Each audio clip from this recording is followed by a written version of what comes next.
Good morning, Sorry, I had to Leslie. get my cup of coffee. Good Leslie, morning, can you? Leslie. I see you.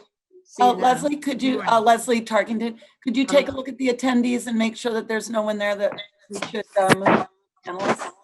Okay.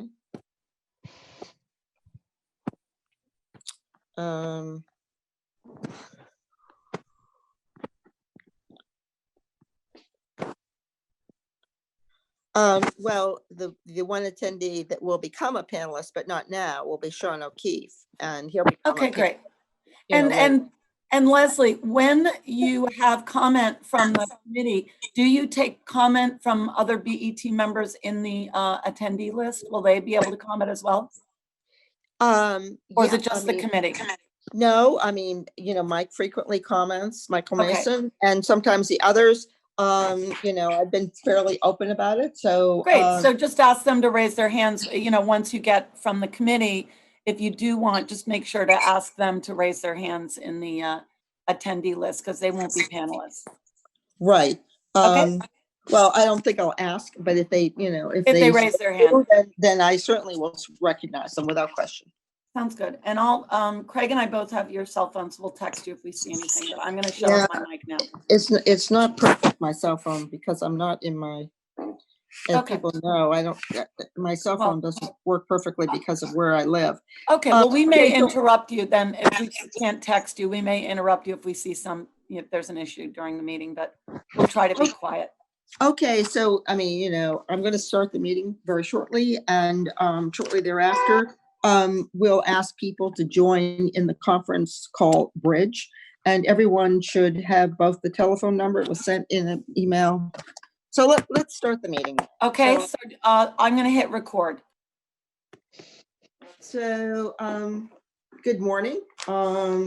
This is the July 14th meeting of the Budget Committee.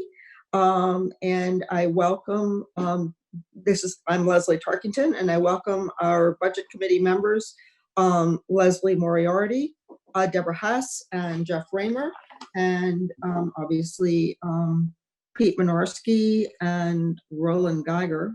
I don't know whether I see Roland there yet. So shortly, we are going to be going into an executive session, and all of you have been sent instructions for the conference call bridge from Elaine Brown. We have great support from Elaine, and in that, it's asked her to contact for the passcode. So do we have a motion to go into executive session on this Bastille Day? So moved. Yeah. So Deborah moved and Jeff seconded going into executive session. I would ask all of you to please mute your audio and stop your video, and we will return shortly. So we will move on with the meeting as per our agenda. We had a motion to move out of executive session, moved by Deborah Hess, seconded by Leslie Moriarty, and the vote was 4-0-0 at 10:26. So Kathy, if you could just keep note of that, please. And so we'll move on at this point to our request for budget adjustments. Our first is a related item, SEC 1 for the first selectman for an additional appropriation, a settlement, Martin versus the town of Greenwich, or the Greenwich Public Library. And I'll, do I have a motion to move that at $30,000? I'll make the motion. So Leslie Moriarty made the motion. And do I have a second on that?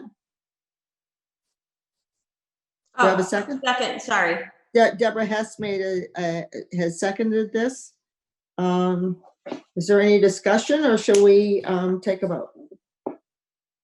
Does anyone want to cover any points? Or should we just vote? Okay, so we'll take a vote. Those in favor say aye and identify yourself, please. Aye. Okay, so we have Leslie Moriarty, Jeff Raymer, Deborah Hess, and Leslie Tarkington. The vote on that item is 4-0-0.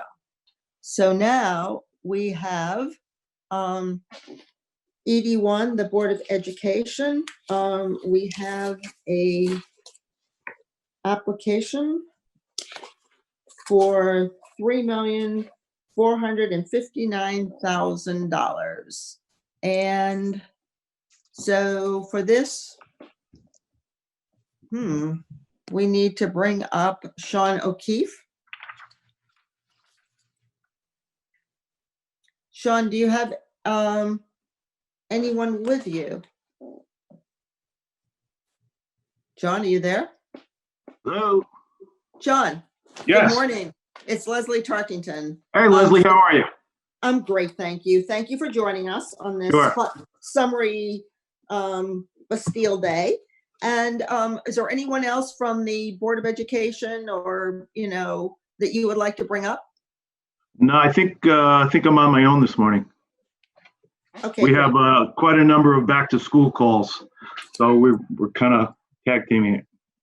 Okay, so we're very pleased to have you. I just want to make sure, I didn't see anyone here on the list, but I wanted to make sure that I wasn't, missing anyone, obviously. So do you want to explain, what we have here? You're asking to move various and sundry funds from major object codes, which you have to come to the BET for anything over $10,000. So would you like to just kind of run through this and tell us what you're presenting? And I thank you for that. Are you there? Sean? Hold on. We can't see you, Sean. Hold on. I'm gonna. Okay. Hold on.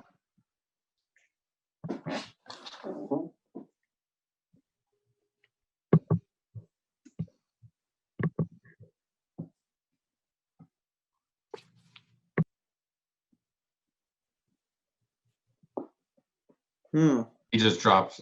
When he I comes think back in, I'll move him up. Okay, great. Thank you, Craig.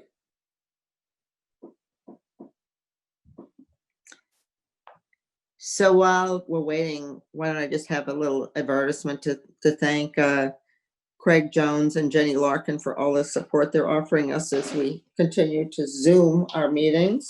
And we also link them in with GCTV with Horst Tebbe. So we thank you all for joining us, helping us, and making the public fully knowledgeable of what we accomplish here. So now we can see you again, Sean. Welcome. Yay. I'm sorry to disappoint you, and happy Bastille to you. Let me just, before you start, Leslie, I just wanted to point out that Roland's in the attendees if you wanted to have him moved up to panelist. Definitely. Jenny, or do I need to move him up? Jenny? I got it. He's Do coming you have up. it, Craig? Okay, thank you, Craig. Okay, Sean, sorry, would you like to proceed and just explain to us what we have? 3,459,000 of moving around major Right. objects. All right. So I'm going to cover two things. One is the summer transfers, but by doing that, we're also, and if some of you were on the call last night, you would have heard that our year-end available balance increased significantly versus what our last forecast was. So there's more money going back to the town than we thought. So And then, so since not that, I don't know who was on, you want to just run through? I think that yeah, amount totals 2,072,916, but will you run through each of the supporting pages here to give Sure. us some? yep. Just a couple of words on the 2072 2.1 million surplus. Back in the May forecast, I guess at the May financial meeting, we were looking at around $500,000 surplus. Since then, we learned that there was quite a number of purchase orders that were established prior to our February 20 expense freeze, and also prior to the COVID closure. There was quite a significant number of purchase orders that were put in place back then, but ultimately never got expensed. And it goes across all the different major object codes. So I don't like to operate that way, but the reality is more money's coming back to the town. So I wish I could have forecasted it better, but we'll do better next time. So do you want to go through Yeah. and So some- So the first page just shows, it's just a summary chart that shows the actual versus plan by major object code before the transfers. And then there's a column somewhere in the middle called net transfers. And you can see the amounts there, and then what the budget is after the transfers. So you can see that you can see the pluses and minuses in the net transfers. I think it's probably easier to look at the next chart that shows on a gross basis what the transfers are. So you can see in total there was transfers totaling $3.5 million. And just to give you an idea, so we have, and this is why we were looking at net on the previous chart. You can see for major object code 200, there's an increase of $1.4 million. And then there are decreases of 2,600,000, 400. So it nets out to the $1.6 million decrease that you saw on the previous chart in net transfers. So just looking at it both a net and gross basis.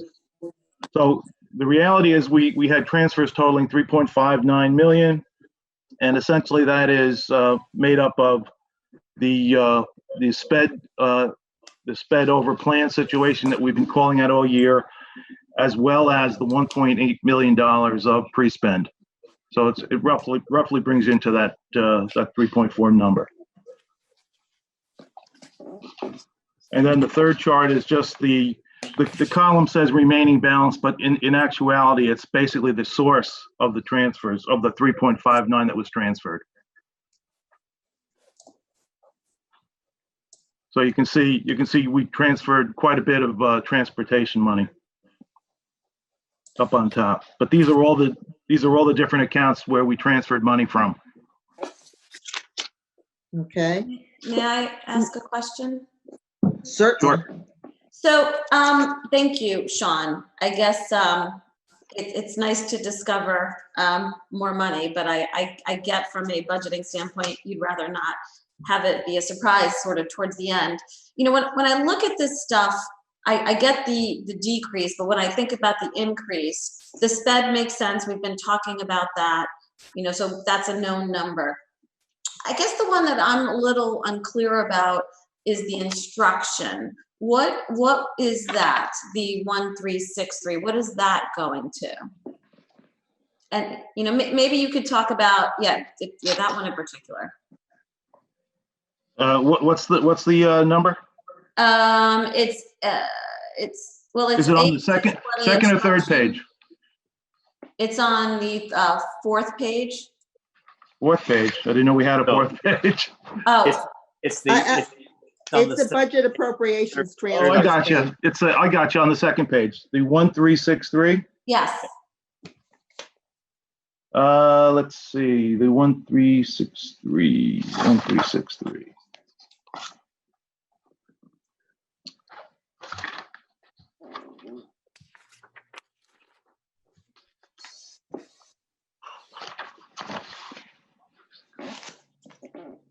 Yeah, I don't think I have the detail for that. I'm gonna have to get back to you on that one. Okay, I think the way you outlined the decreases by item was very helpful, and maybe you could do a similar type page for the increase so we kind of know Yeah. where it's going. I know. I asked for it. Okay, all right. I think on the special ed side, we understand, right? So it's really the other numbers. I totally agree. Totally agree. Okay, and then when I look about and I think about the decrease, again, the one we've been talking about all along is the transportation, the $2 million. Is there any way of the $3.459 million to break that out to how much of it is COVID versus how much of it's, you said, related to the February freeze? Do you have a sense of that? really hard to say. Okay. I mean, obviously, on February 19th, we put in a freeze in place. Really hard to say how much we stopped, because the only thing that came forward to me were items that were being requested on an exception basis. Clearly that took hold, and we did save, a good amount of money, but I can't put my finger on the exact number or differentiate between that savings versus the COVID savings. It's kind of melds. The two kind of come together. So I don't think I could answer that question definitively. Okay, because that's going to lead into my next question, which is, I know we're still don't know. I mean, we're planning heavily for what school is going to look like in the fall, and we might go in with one plan, and it is likely to change and evolve over time, depending on, what happens. But as you think about going into it, are you at the point where you have a sense of your budget of, if school goes down this path, kind of this is what it's going to cost, versus if we, basically some different scenarios that you could toggle between, to get a sense of what your budget could look like. And I just add, when we were going through the budget, we talked about, we're either going to save a lot of money or spend a lot more money. We just don't really know until we have a sense of what school looks like next year. And so as we begin to get a little bit more clarity, do you have a little bit more information, or it's still evolving? It is evolving. I do have some information. We're developing a list of things that we're absolutely going to have to purchase and are purchasing now, such as PPE. I mean, I've got a 2-page list of things. Sneeze guards, masks for food services, masks for buses, gowns for the nurses, N95 masks, touchless paper towel dispensers, a lot of hand wash in every classroom, signs, giving people direction as to how to proceed down the hallway. We have this equipment that sanitizes rooms. That's costing about, I think it's about $50,000 a year. For sound quality for the distance learning, we're going to need to invest in some microphones, because that was one of the things that came up with regard to distance learning, that the sound quality wasn't that great. We will need some laptops for remote teaching. We also will need people to clean. So they're already talking about 13 temporary custodial personnel to help with daily cleaning, because it would be impossible with the current level of custodians we have. So Sean, I would think many of the costs that you just outlined would be part of the COVID-related expenses that could hopefully be reimbursed. Yes. Yes. The CARES Act, this ESSER funding is, we were told, is about $850,000, but what we don't know yet is how much of that will have to be given to the non-publics. There's two methodologies that are being employed by the Secretary of Education. One was based on total enrollment, which would say out of the 850, about a third of it would have to go to the non-publics. But if it's based on the way it was initially communicated, it would be based on Title I, and which would mean the vast majority of that funding would stay with the public schools. So the state of Connecticut is fighting it. They want to go with the Title I methodology versus total enrollment. And so right now, application for that grant is on hold until we get clarification. Do you have a sense of when you might know more about that? Is there a sense of timing? Well, it was put on hold last week, so we haven't heard anything since then. So, and I know Connecticut as well as other states are disputing the methodology with the Secretary of Education. And then just when you talk about enrollment, do you have a sense now what the enrollment looks like for next year? I don't have that. I can ask Tony if she's got an update on that. I mean, because everybody's hearing about a lot of people moving in from New York City. So, but I haven't seen any numbers yet. Could we maybe ask to have that to be part of the BET meeting, to have that information available? Sure, Okay, thank you so much. you're welcome. Leslie, do you have any questions? I do. I wanted to follow up a little bit, just on one of Deborah's questions about some of the transfers that you're making. Some of them are related to the actions the Board of Ed made in June on how to handle the surplus and the budget for next year. Is that correct? You've moved money into the accounts that you need to. Correct. You know, in that meeting back in June, we identified that we would solve the $3 million change in the budget. 1.25 million from a list that Tony had developed, and then the remaining $1.818 million from pre-spend. So part of this 3.59 is the $1.8 million of pre-spend. Right. You So know, I would expect the question about instructional materials may be related to that particular. Oh, it definitely is. It definitely is. So I my just need the question, detail. sorry, Leslie Moriarty, may I follow up to that, your Yes, question on that? Sorry, through the chair, of course, sorry. So Sean, on that, and maybe this is part Roland, you know, there are some things you're permitted to pre-spend on that you may or may not be allowed to do from an accounting/auditing perspective.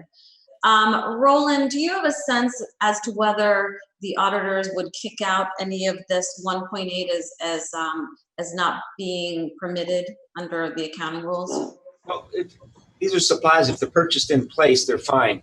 If it's all supplies? I think as far as I can see, most of this is supplies. So it's like you buy it, store it someplace. What would be really not possible is to buy, for example, services. You know, you wanted to prepay some special ed services for services rendered in September and October. Those would not be appropriate. But Right. the supplies, you know, Public Works does that. At the end of the year, they buy sand to get ready for the fall, even though it won't be used until next year. All right, so Sean, are you comfortable that the pre-spend is supplies related and not services related? I am absolutely sure about it. In fact, I discussed it with our auditor, external auditor, as well as I also discussed it with Jeff Ziplo, who is in Bloom as well, Bloom Shapiro. So they were both very comfortable with it. We did touch on prepaying software licenses. We stayed away from that.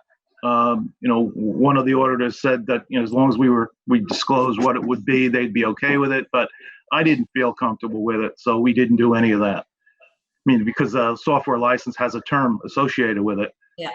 So we didn't do anything. It's predominantly just equipment and supplies. That's it. And just to be clear, you know, what happens, the action we're taking today is to put the money that the BETs previously appropriated into the accounts that the Board of Ed needs to.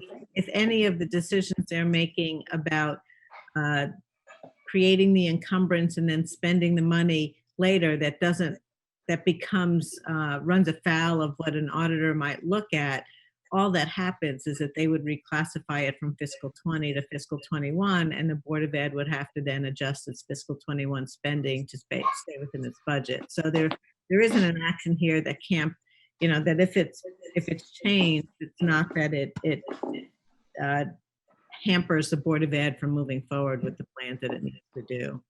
I also wanted to point out what's interesting, and we don't have this specific account detail on what you've given us. You've just given us general major object codes, and I understand why, because they're probably 40 to 50 to 100 accounts that maybe are impacted. But, you know, things are moving from 200s to 200s. Really what the BET, and it's delegated to the BET Budget Committee, our committee, this won't go to the full BET, is you only need approval for $2,059,000. And it's coming from into the 300s, and it's coming from 100s of 299, 200s of 1.6 million, and 400s of 160, because that 1.4 million of sped services that you need to fund is being funded by other 200 major object code accounts. So you've given us more information really and more information about what you're doing here, but the specific action of the budget committee probably only needed to be on the 2,059,000 to get it into the 300s. That makes sense. Roland, that's a correct interpretation of the way that we operate? Yes. Jeff, do you have any comments? Are you okay? No, okay. I just like to make a comment that Sean, you and your colleagues must have been extremely busy because the number of open purchase orders now is approximately, well, it's exactly 4,084,989.21. And that is certainly a record, certainly approximately double of what it was last year. And when you look at the total town, which is about 5,177,000, the Board of Education represents about 79% of that number. It makes me, I think we need to think about this and talk about this as we proceed towards the budget for next year. The spirit of how we've all budgeted in the past, giving the Board of Education up to 2% additional so that they could move things around and don't have to come to the BET. But when you can, write forward purchase orders of basically $4.1 million, we also need to think about the process and the spirit of how we all work together, because we have the confidence of working together in order to make sure that we continue this process so that we don't have a lot of interims and so forth. So, I do think that needs to come into play. I think the number of transactions were something like 1,827. So I can just imagine how busy you were. But given this information here, you've been very thorough, and I think we've all had our say on this and probably ready to move ahead. Leslie, can I just make a comment, because I don't quite agree with what you just said, and I just wanted to get that on the record.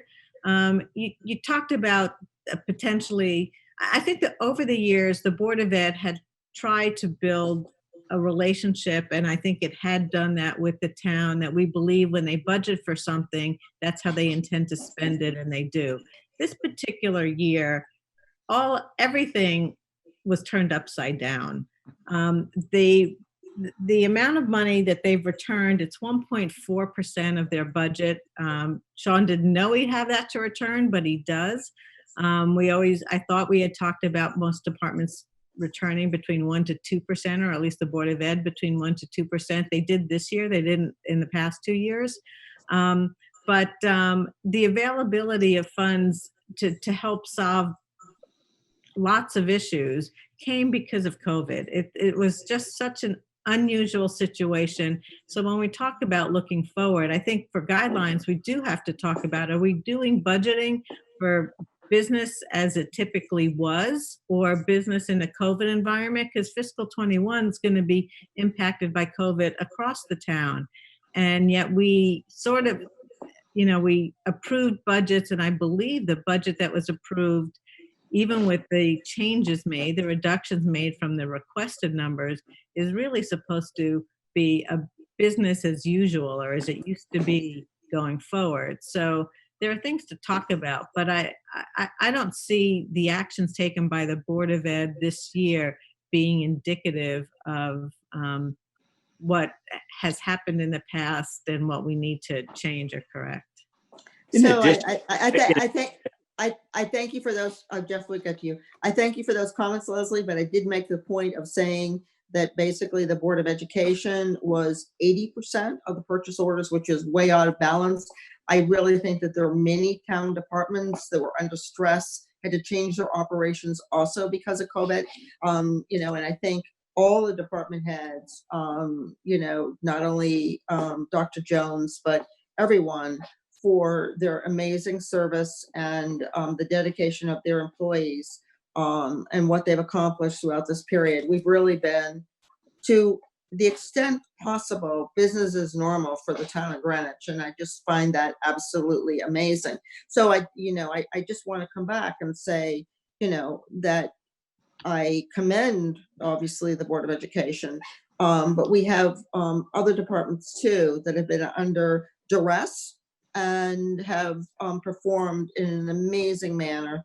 But, in terms of how they spend the budgets or how you look forward, they also, perhaps didn't exactly do the same kind of program. I think it's just something that we need to think about. So Jeff, you had a comment, and so I'll let you. Can I just, Leslie, also, I'm sorry, Mike Mason's had his hand up for a while. I know Jeff is first, but just so you know. Okay. Thank you. I mean, there were a few things that were said a few moments ago that I think require at least some comment back. I mean, for one thing, to say that we give an extra 2% to the Board of Ed, so they don't have to come back to us during the year. First of all, we don't give them an extra 2%, so they don't have to come back during the year. We budget them at what we think is going to be their actual expenditures. What's more, in this particular year, there was not the 2% increase. They, as you know, went forward flat. Going forward with all the unknowns that we have and how this is going to be handled with COVID, I think there's going to be probably a whole range of things where there's going to be applications for interim appropriations and a lively discussion going back and forth, because I think there's a great many things for the BOE that are yet undiscovered by them. Lastly, I think there's a lot of difference. You can't make the comparison of each department should have only the same number of purchase orders as each other department. I think the impact of COVID on the spring sports at Parks and Rec is entirely different than the impact of the spring semester on schools. And so too for the summer programs at Parks and Rec, or the work that is or is not being done at DPW. I just don't think you can just say the number of purchase orders from various departments should match each other. Each department has its own unique circumstances. I think schools is going to be, if anything, more unique than some others. But whatever it is, we'll be experiencing it over this upcoming term to find out exactly how we're going to handle the finances with all the unknowns that are facing us. Yeah. Yeah, I can't disagree with you. Mike, would you, have we got you muted? We can bring up Mike Mason. I'm unmuted. Okay. So first of all, I want to go back in time to a Zoom meeting because this doesn't go before the BET, and the BET has got a lot of work ahead of it, as you do, Sean, and finance. But I just want to go back to Roland and Sean and say thank you. You guys closed your schools in March. The first thing I remember in a very early Zoom meeting with the two of you to say, look, we need to keep track of what this financial impact was. And we get that financial impact yesterday. I know you had some negotiations with the bus contract. Well, let's not put this out of perspective, because I was on the Board of Ed meeting last night, and I even heard one Board of Ed member who wants tax reduction because of all this extra money that was found. And I don't think that's an appropriate statement. And so we started this out where I actually encouraged the superintendent and the chair of the board when you had a 1.5 interim request. So at some point in time, that was, I think, before COVID. And the next conversation that came around was your early retirement. Remember, we talked about accumulated sick and vacation monies that were in your budget. And I remember the reaction was, where's that money in the budget? And I would thank Roland for that. I can't take credit for that. So as we moved along, schools closed mid-March. It was 5 weeks later, the BET had to make a decision on a budget for spending. There had been constant dialogue. I can't tell you what Roland looked like before this, how many times I've asked him, where are the numbers on the spending? Where are the numbers on the revenue? What's going on? So now we sit here, we've encumbered 1.8, we've covered a 1.5, and now we have 2 million left over. We thought we were gonna have 368. It's okay, fine. And going forward, that just goes into fund balance. We have it for interims exactly like we thought. And we also expecting grant money. So the purpose of the BET approving transfers, because of it's in our charter, is how do we make budgets better? So I'm sort of unhappy. I think this community tore itself apart with a certain group thinking the Board of Ed needs money, and they may need more money next year. And I agree with everything I'm hearing. Next year could be really, really inexpensive, or it could be really, really expensive. And depending on the grant scope, we're going to work together to work our way through that.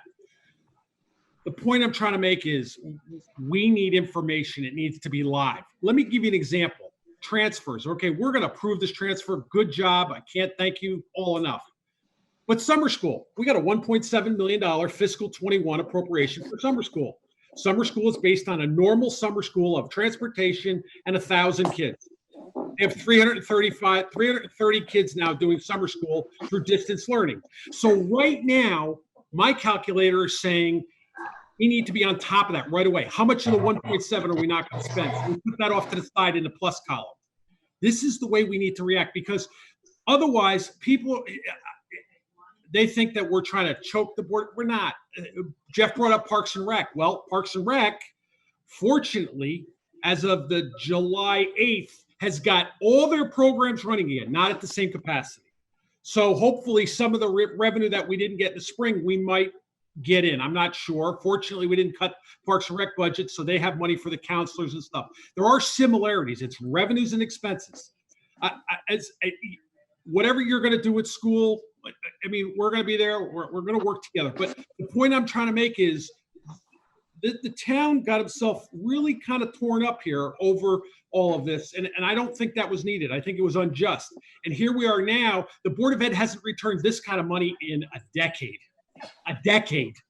Okay, now it's Leslie Moriarty shaking her head, but I have the annual reports right here. I can read them date by date if she would like. Okay, if you take 1.8 million of encumbrances, which hasn't been done before, and you add 2 million to that, that's 3.8. Okay, and we never done that before. So don't anybody shouldn't shake their head no.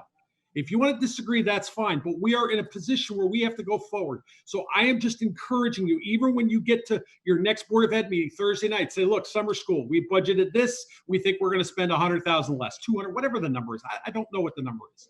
But we need to be informed and keep in the loop, because one of the things that the BET is going to really have to do in this what I call unnormal year is we're going to really have to look at how the revenues are flowing and how the expenses are flowing versus a regular budget. That's all we can do. We don't have any other choice.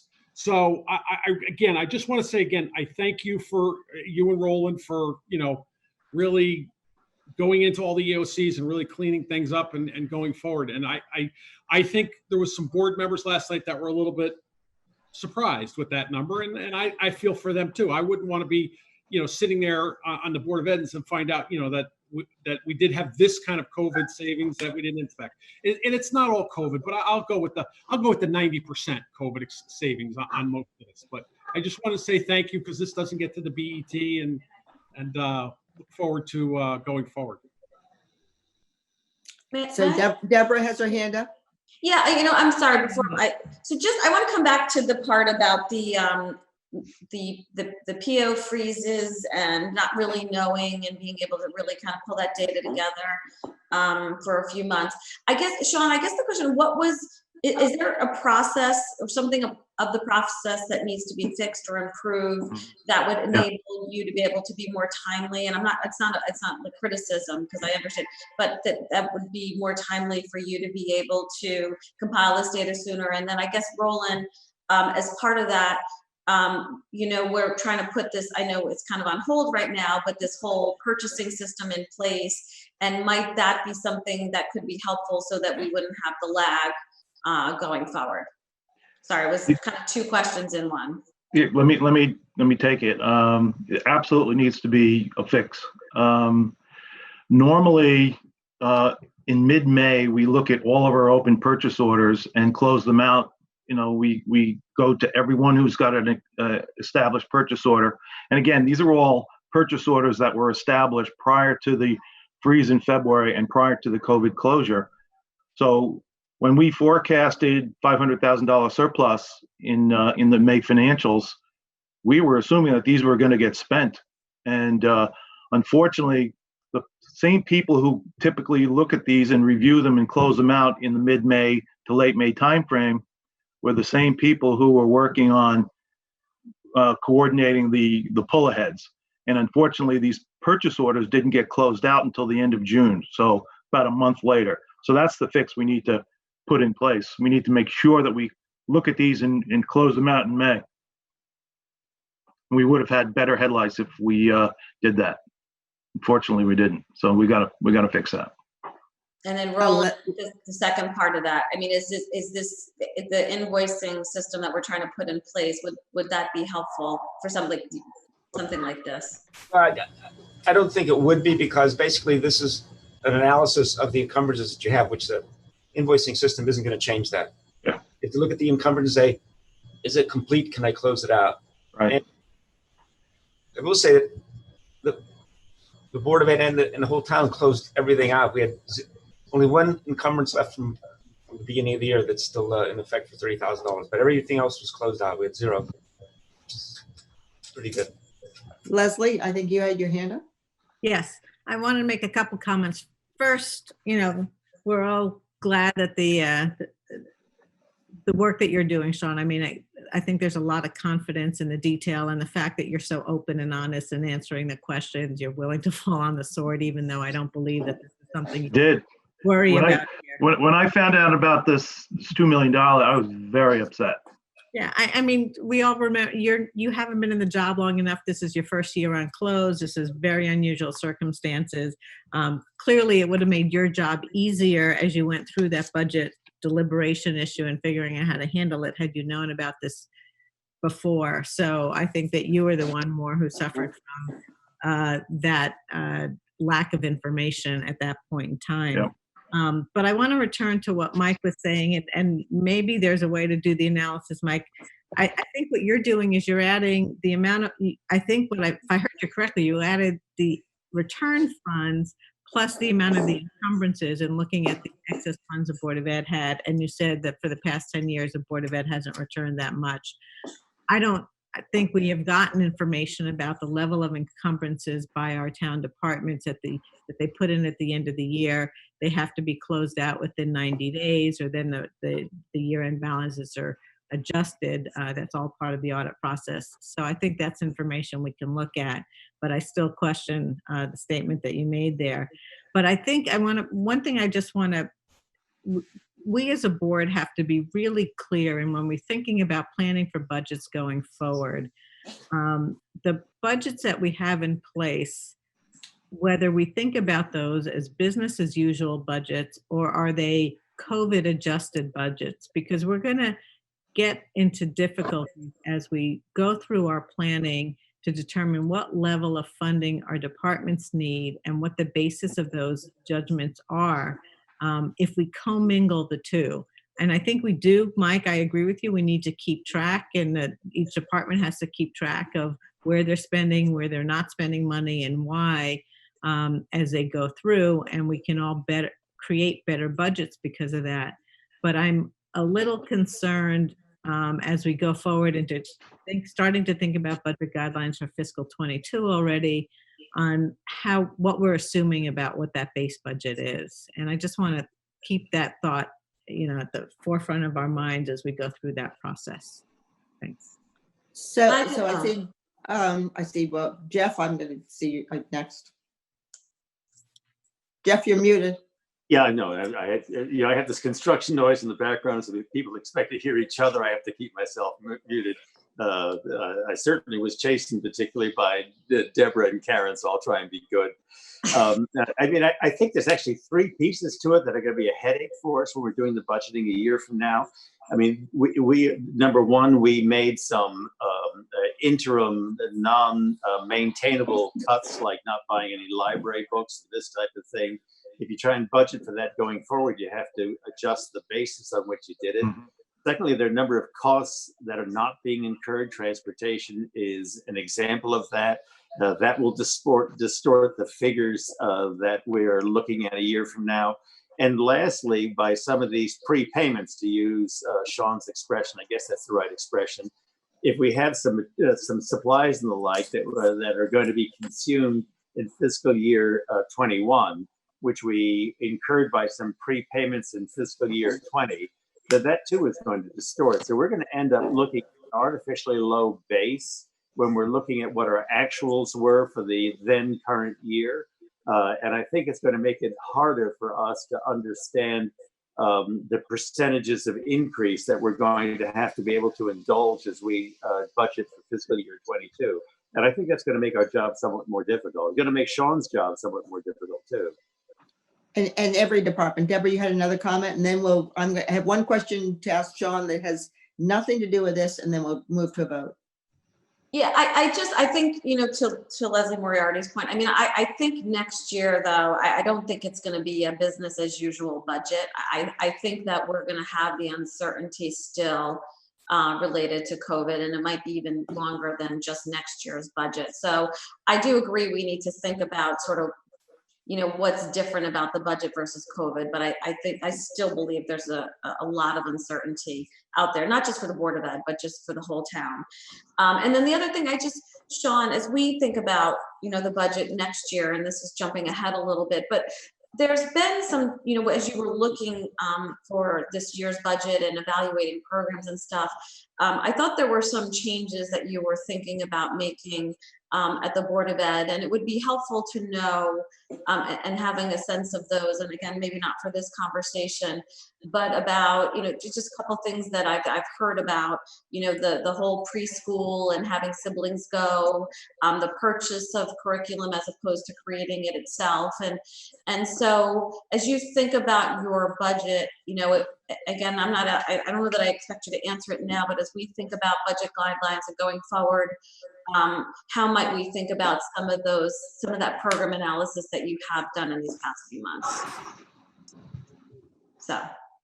So Sean, I don't know if you have any more comments there, but I would just like, you know, you have done some fabulous work, and one of the things, I think the great things that's been accomplished was the 12th of June telling us about the application for some construction. We lost you there for a moment. There was a sentence in which your system seemed to freeze. I'm sorry. So you're talking to me, Jeff? Now I can't hear you. So anyway, Sean, I just wanted you to tell the public about the application you've done for the construction funding for MESA and for Hamilton Avenue, because I think that's good news in terms of looking back, what did we need to do? And we're accomplishing this within our deadlines. And I think this is another piece of great work that you've done over the last incredible month. You must be exhausted. Well, I'll tell you that MESA and Hamilton Avenue thing would not have happened unless two people with the same name did not inform myself and Tony about it.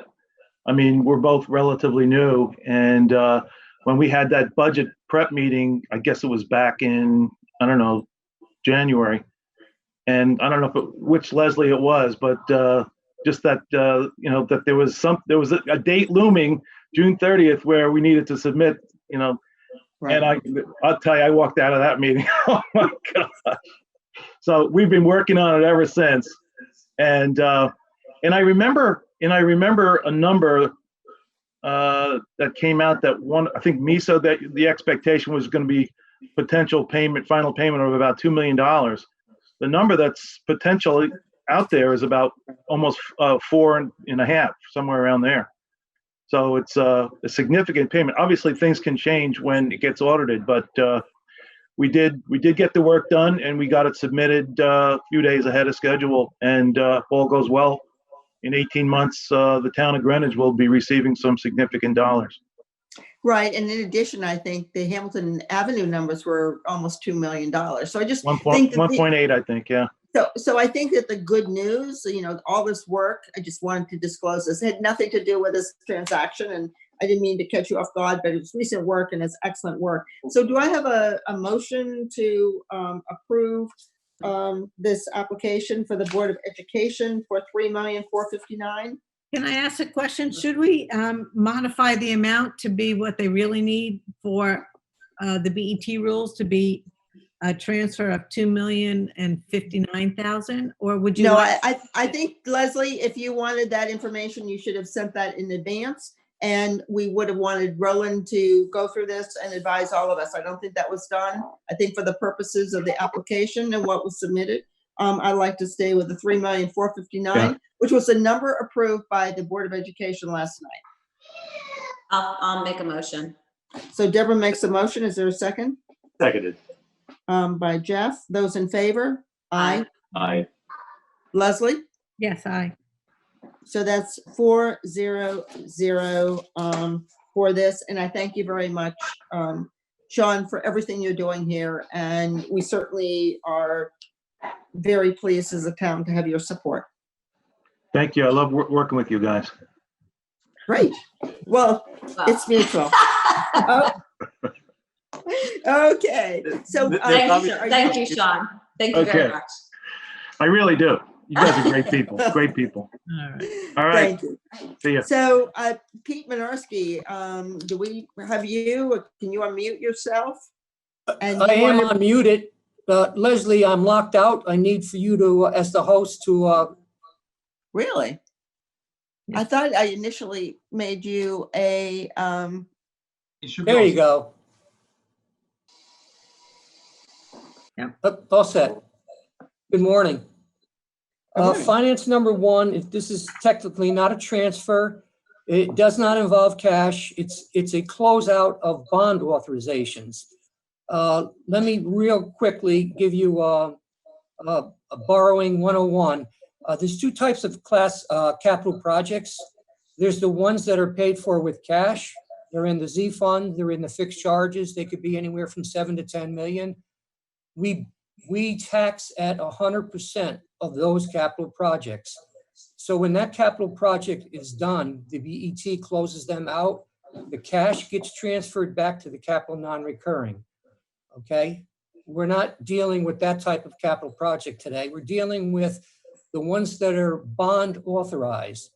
For example, in 2019, 2020, we authorized $50,254,000 of capital projects in the general fund that are appropriated and authorized to be borrowed.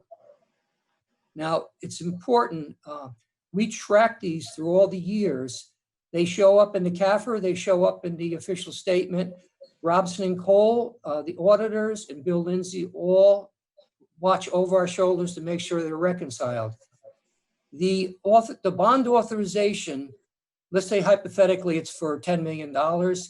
You borrow up to the amount you need for cash flow purposes minus these reimbursements. Sean just gave you some good news on the MISA and the New Lebanon and Hamilton, not New Lebanon, Hamilton Avenue. And for example, if you had a school project for $10 million appropriated and authorized, and you got reimbursed $1 million, you only can borrow up to $9 million. Now, where are we today?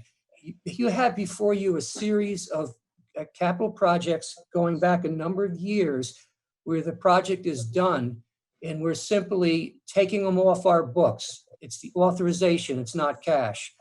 They amount to $882,864. After you approve these, we send the information up to Bill Lindsay and we send it to Robson and Cole. And again, they're tracked by the outside agencies. One of the controls on having this process is by reconciling to the dollar, it prevents us from overborrowing. For example, if we go back to the $10 million example, where I said we get $1 million in reimbursements and there's cash flows, we can't borrow $10 million and also get proceeds from the state for $1 million. So that's where we are today, and I'll entertain any questions on finance number one. Does anyone have any questions, or should we just move to approve this? No questions. Yep. I'm sorry, who had the first, was No, it Deborah? I said I have no questions. I have no Oh, you- questions. I was just gonna make a motion to approve it. Okay, Deborah, would you like to make your motion? Sure, I make a motion that we approve the transfer, or however you want to I characterize it. second it. Thank you. And Jeff seconded, those. And in I favor- thank Pete for taking the time out of his weekend to give me a short course in that. I had some questions which he answered by an email, and very definitively. And thank you, Pete. I'm sorry to invade your weekend. No, it's okay. You're welcome. So are we ready to take a vote? Those in favor? Aye. Okay, so we have Jeff Raymer, Leslie Moriarty, Deborah Hess, and Leslie Tarkington, 4-0-0. Thank you, Pete, and thank you for all you do and explaining that to us and to the public. So we Okay, move you're on. welcome. Appreciate it. And always thank you to Roland too. I just have to make sure that we, equal time.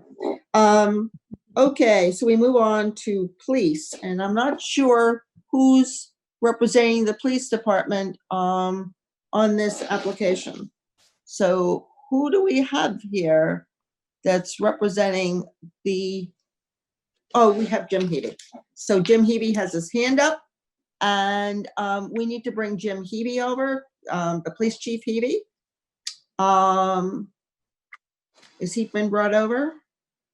And so Chief, do you have anyone that you want to bring over with you? Fred Camillo's hand is up as well. Oh, he's being brought over. Yeah, Fred is also here to come. Yeah. Exactly. Okay, and so would you bring over our first selectman also, Fred Camillo, please?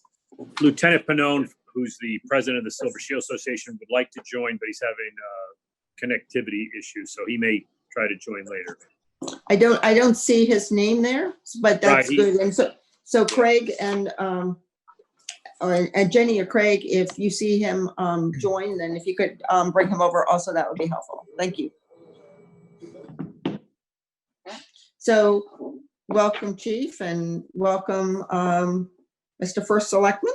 Appreciate it. And so you're here to explain and present police $310,000, $322, and a requested appropriation for body cameras. So whoever would like to start, please.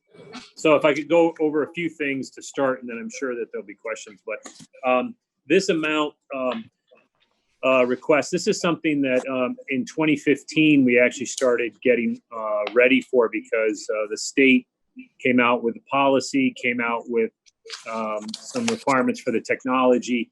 And we recognize that there are two types of police departments in the state of Connecticut, those with body cameras and those without. Just a casual inventory of body cameras in Fairfield County. Danbury and Brookfield actually have the money and are actually in the process of purchasing. Weston PD, which is a very small department, is one of the few departments in Fairfield County with us that do not have body cameras. And I'll get into more details of that in a second. But this amount includes 160 cameras. That include the cost to purchase an Axon Body 3 camera plus a few spare units, a 26 multi-port docking station. Each camera costs about $499. And these numbers we're using are on an estimate that I used for last year's capital request. There might be a slight increase in the numbers, and we'd have to modify that. But the docking stations, miscellaneous hardware, licensing, the hardware for the building would probably be about $119,000. And then warranty coverage for the cameras. The cameras right now, again, we're looking at a 5-year plan with a life expectancy on the cameras of about 2.5 years. Again, having each officer issued a camera will probably extend that. But we're just trying to give you a rough idea. There are follow-on costs of about $173,000 annually over the course of a 5-year plan with the cameras. The Office of Policy and Management from the state of Connecticut is currently offering a 50% reimbursement to agencies entering a body camera program for the first time. I did confirm with them that program is still available. I have no particular guarantee on as to how much. I do know that a number of agencies are now looking to get a body camera, so that resource may go away quickly. So just as a far as awareness. I also wanted to mention that on the 23rd of July, all of the BET members will get an invitation, but we'll be doing a demo of the body camera hardware software at 9 o'clock on July 23rd here at headquarters. You can join either by Zoom or actually be here to see the stuff. As many of you know, the state legislature is looking at a lot of things, including concerns with qualified immunity and other issues with how we police, and those are going to be a concern. We are very fortunate in that we're one of 39 agencies out of 163 in the state of Connecticut that were already accredited before some of the current concerns have come up. So we're way ahead of the curve that way, as far as meeting or exceeding state regulations. But the reason for us to get body cameras, and these are just a couple of them: strengthen police accountability by documenting incidents and encounters between officers and the public, resolving officer-involved incidents and complaints by providing a objectively independent record of these events, improving agency's transparency by allowing the public to see video evidence of police activities and encounters in accordance with all the applicable laws regarding the disclosure to the public, identifying and strengthening officer performance by using the footage of officers training and monitoring when appropriate and within the law, and then improving our evidence documentation for investigations, prosecutions, and administrative reviews of employees' performance or civil actions, just to name a few. We've actually had a body-worn camera policy since 2015, and we, although Lieutenant Pannone is having difficulty with going forward, getting connectivity, I will mention what his comments were to me and the command staff was that please let the BET know that we are supporting your position and we encourage the BET to approve the request. We do have, the Silver Shield 100% behind the cameras, and we'll work with the police administration to ensure a successful completion. I think that's an important thing because it is a subject to bargaining that we're going to have them review the policy, but the policy's already been in effect for a number of years. There'll actually be a practical application if the cameras are approved. And again, this was through a public act back in 2015 that this went on.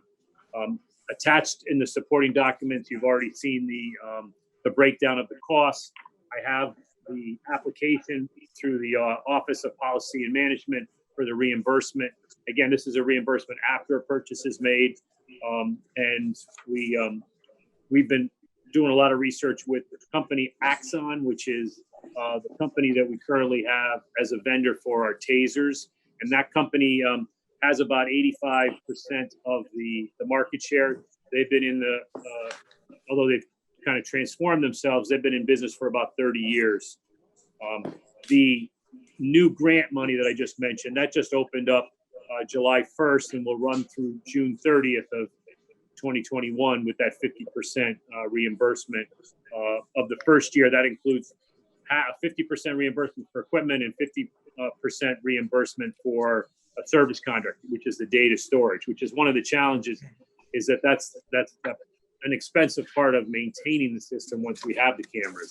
I think that I've looked at a number of agencies, and some smaller agencies might have a server of their own, but if we were to develop a server of our own, we would then have to have somebody manage the production of FOI requested copies of videos, where if we have the in-cloud management by Axon, it will be much less manpower intensive for that.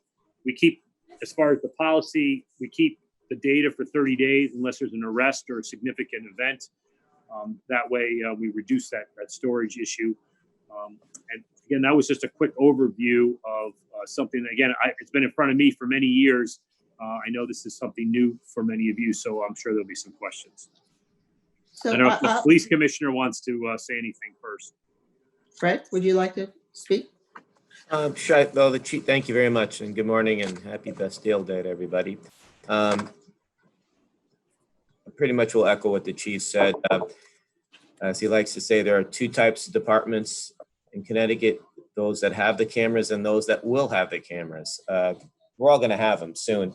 Rather than the state mandate it and tell us we have to get them, I think we should get ahead of it and be proactive.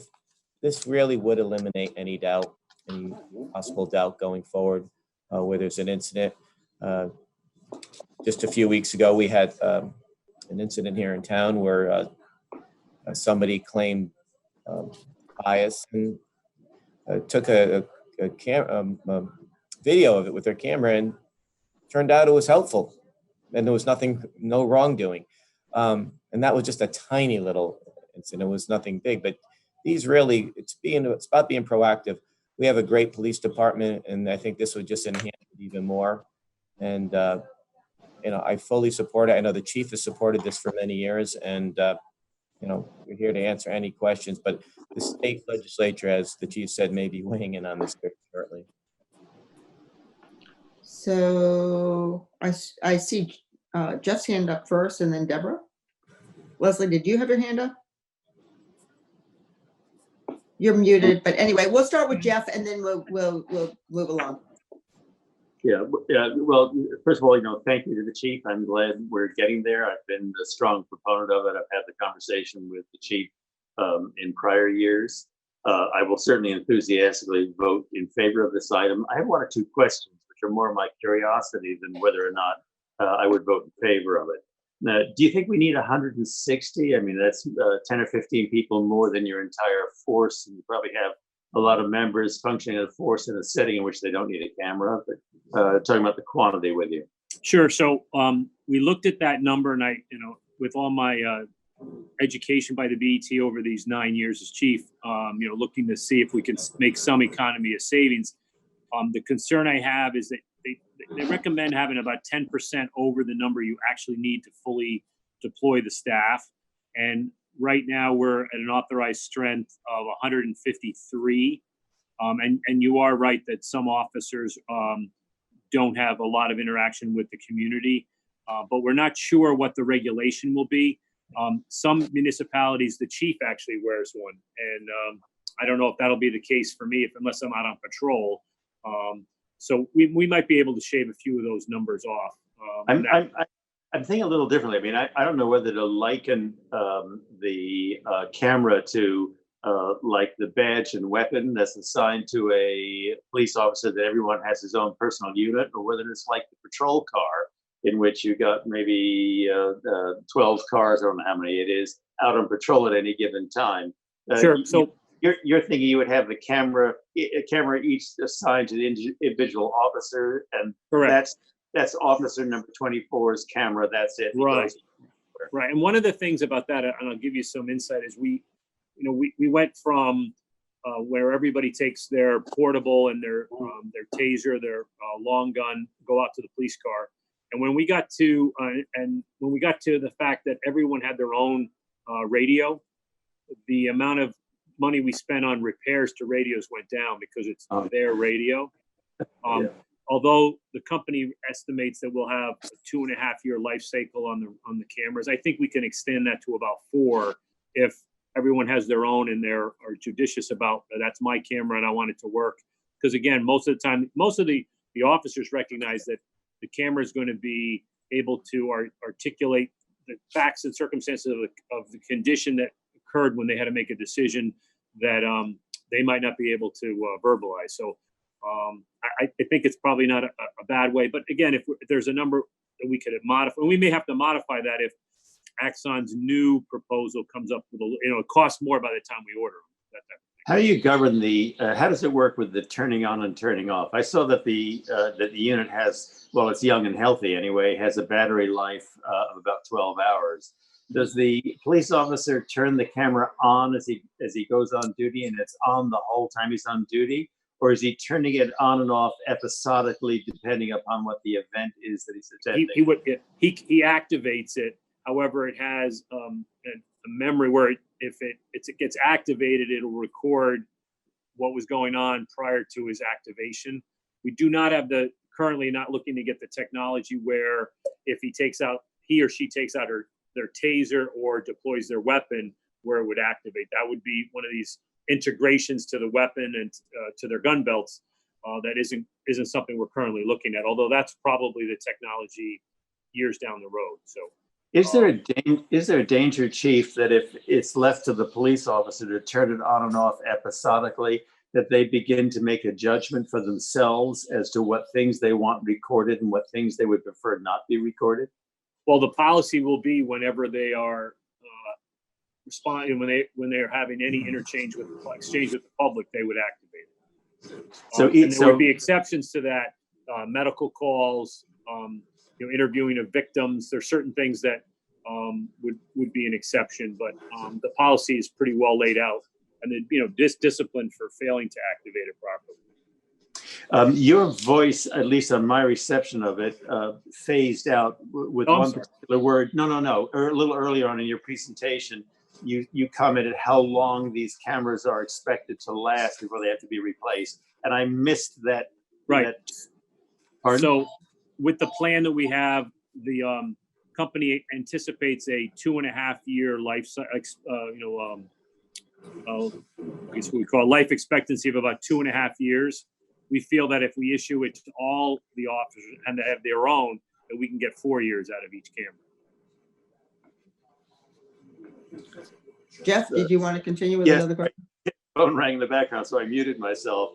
I just wanted to ask one other question, make one other remark, and that is that I saw in the literature that was attached that the equipment is capable of, maybe not, maybe it depends, it's an option, I don't know, but it creates an opportunity that it's broadcasting live so that people back at the station have an opportunity to see live what's happening to the individual officer, and it gives you an ability to have greater clarity as to something when perhaps an officer needs some support or some other difficulty taking place. Right, we could set it up so that perhaps the shift commander at the scene of an active shooter could actually see in real time what the officers are encountering while they move through a building. I think that is certain part of the technology. Yeah, I think this is remarkable. I applaud the chief for taking us over the hump on this, and I look forward to it being deployed. I think it's a real plus. Thank you very much. Thanks. So Deborah? Yeah, so thank you so much. I think you touched upon my question earlier, but I just want to make sure I understood. So in terms of Fairfield County, I mean, I'm not going to look at all of Connecticut. Would you say more of the towns actually have it? And so are we, like, where are we in terms of this having cameras versus the rest of Fairfield County? Right, so I actually, I went to a meet. I knew you guys were going to be in executive session, so I went to the Fairfield County Chiefs meeting. And even though I went to the meeting, I ended up getting elected the vice president of the Fairfield County Police Chiefs, which I've been avoiding for several years. But right now, Danbury and Brookfield are comparable sized department, or Danbury is, Brookfield much smaller than us. They've both already had financial approval. They're just waiting to actually make the purchases. And Weston is one of the few departments in Fairfield County that does not, although their chief is asking for, he has a similar meeting with his finance board shortly to ask for the cameras as well. And what about, like, what about Stanford? Oh, Stanford has their program. We actually went and looked at theirs, but they've had their program for, I think, 2 years now. So you believe like now is the right time, because I know you have asked for it in the past, but you think this is the right time to move forward on this? I actually wish it was a little bit sooner because as many of you know, when the pandemic started, everyone needed N95s and gowns and goggles and all that equipment. Fortunately for the Greenwich Police Department, we had been doing annual training in that. We had good supervision and training, and we actually had a sufficient quantity on hand. So we ended up lending some of our equipment to other departments within the town until they could catch up with it. And I think the challenge is going to be, as hard as it was to get an N95 mask, there may be some back order situation with whether or not Axon can provide the cameras in a timely fashion. I suspect that from the date of approval to the officers wearing them will be somewhere between 8 and 12 months. And then do you think having the data could create any incremental liability or risk for the town in terms of, like, so it helps in certain cases, but it also could hurt? And so have you talked to legal about what their view is on this and how they perceive the risk? I'd let the police commissioner chime in on that, but I know we've discussed it with risk management and with our insurance carriers, and they feel overall that it'll probably be the benefits outweigh the risks of having that available. And again, maybe Attorney Marino might have spoken about this already with the police commissioner. I don't know, Fred, if you've spoken to Vin Marino about that. Not about this particular issue. I could circle back with them a little bit later today, but your question, I think, is a good one, but I do think there's a lot more upside than downside to this. And it really would, in many cases, clear an officer of wrongdoing when he's been, we all know there's lots of charges out there that turn out to be not accurate. And we certainly. I'll follow up on that though and talk to. Yeah, that would be helpful before maybe the full BET. And then just one other question, the company that we're using, it seems like we've had a relationship with them for many years. Are there, is there a lot of companies out there that do this? Like, do we, I'm just trying to, like, from a, monopoly perspective, dealing with one counterparty, is there a backup? Is there somebody else we could go to if we needed to in terms of data storage?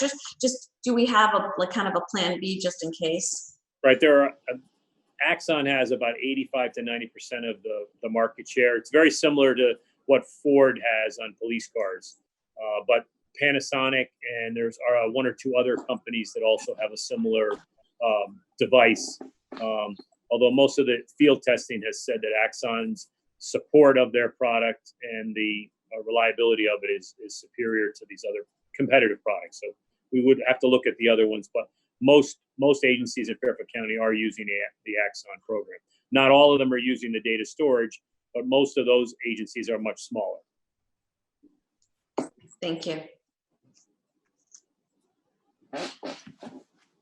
Leslie Moriarty. Yes, thank you. I'll start off my few questions like Jeff did, which is I'm supportive of the program. I'm going to approve the expenditure, but I do want to take the opportunity to understand a little bit more about how we're going to use it, what the challenges might be. So let me start. You talked about the application of this both in complaint resolution, transparency, strengthening of performance. Complaints, can you give us, how many complaints you get in a year of police officer conduct and with the public?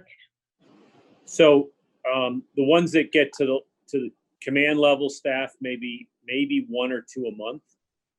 And those are investigated by the member of the command staff. There are sometimes deportment or minor performance issues that might get resolved at the sergeant lieutenant level. But I'll get you guys a list of the numbers on exactly. I think I probably would say that, we're very fortunate. We have a good relationship with the community. I think that's part of the reason that we were able to move in the 15-year plan. We've kicked this project down the road a little bit because we've had in general, a very good investment in our community relations. So it wasn't that there was a huge concern there. But again, there are training opportunities for us to improve officers' performance. But like I said, I think it would probably be somewhere in the range of 10 to 20 total in a year. And most of them are resolved either as a training issue or a few of them are sustained and the officers receive some type of discipline. But generally, the officers perform very well. Have you established already how you might use this video footage in terms of the performance at strengthening an officer's performance? Do you anticipate or have you set guidelines that your sergeant levels are going to review on a random basis or sample basis? That's not part of the policy as yet, but I think sometimes you have lessons learned, and if it's a near miss situation or maybe it's an outstanding performance, we may well want to use it for training purposes, and we can redact identity of the civilians involved in the event, so that we can give the officers some real life scenarios that are in town that the officers can learn from. We won't use it as a particular, say, as a quality control where we randomly listen to somebody's camera, only if there's a particular circumstance where we need to review it. Yeah. But again, the policy could change if the state regulations. Yeah, change. maybe an opportunity down the road you can see, but can you share with us a copy of the policy you have on the body cameras? That Will would do. Yeah. it'd be I'll get that. I'll get you that today. And my recollection in prior budgets, and I didn't remember whether this should be operating or capital. I actually looked in the capital budget and it doesn't really appear there. There's a project that shows up for 85,000 starting in fiscal 18. That's always for a prior year and it gets pushed down. So I'm not sure whether that's the same part of this or not part of this. But I recall in conversations that this moving forward with body cameras was not recommended at any budget cycle by you, partly because of the FOI requirements and the burdens that some of how this footage might be used by the public could cause turns just really in handling of it, the responding to FOI requests. How are you going to set up to address and handle the FOIs? Well, again, one of the challenges, we did look at Milford, we looked at Stanford, looked at a number of agencies and how they do that. I think if we were to have a homegrown, like in-house server, we would almost have to hire someone to maintain the equipment and to meet those requirements. If we use evidence.com, which is the storage in the cloud that Axon offers, that part of it would be a little bit easier for us to provide them with a case, a date, a time, and an officer, and they would be able to provide us the video. There's also a feature. So say you have a victim or maybe a juvenile involved in an incident that they can, with facial recognition, immediately, once they lock out someone's face, the video will continue to obscure their identity during the course of the videos, whatever the length of the video is, which is one of those things that would, again, protect people's privacies and also meet the requirements of the FOI Commission. I do have to say that Director Hannigan spends a huge amount of time on providing FOI for different cases, and almost all of the requests come in and they ask for video. Sometimes they ask twice because they're surprised that we don't have a video, but at this point we don't. If you get an FOI request, will Officer Hannigan or someone else need to review the video to make sure there's nothing else that has to be redacted first, or is it an automatic evidence.com provides the clip and you can forward it on? No, it would be reviewed by us. And then we also have a mechanism where we can flag an event or an arrest or circumstance if we believe that there's going to be a certain amount of an incident where it's going to come back. Any normal, regular police activity would be the retention requirement is about 30 days. So then it would it would only save the things that we identify as things we need to save beyond that. Okay, so is there a longer retention requirement for the video, more than 30 days? Well, again, according to the FOI, unless there's a complaint or an arrest or some evidentiary reason to retain it, we only have to meet that minimum requirement. It would be very difficult for storage if we were to keep everything. So I guess that's another process that you have to inform evidence.com of which video clips need to be stored longer and which ones can be reused over 30 days. Right, and again, it would be the arrests. We have a kind of a parameters as to where we would go with identifying which ones that are a problem. But most of the time it'll be arrests or any a very charged incident where the officer feels that there might be some question later on if they had a negative interaction. It'd be worth saving just in case it's a complaint later on. And onto a different topic, you've requested an updated estimate from Axon for? Yes, just to make sure that this one, I believe the numbers we're looking at are November of 2019 was the last time we got a fresh update on a quote.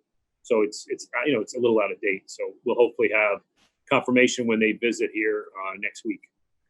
And I guess this is a single source contract. We're not putting out an RFP. So we've gone through the process to get approval for going direct to a supplier, or are they a state contractor? They are a state contractor, and we already have an existing relationship with them as they provide our tasers. But again, I also think that with our research, they are the superior product, both hardware and the software backup. Yeah, but we want to make sure we follow the process. Oh, no, absolutely. If they're a state contractor, they're okay. And then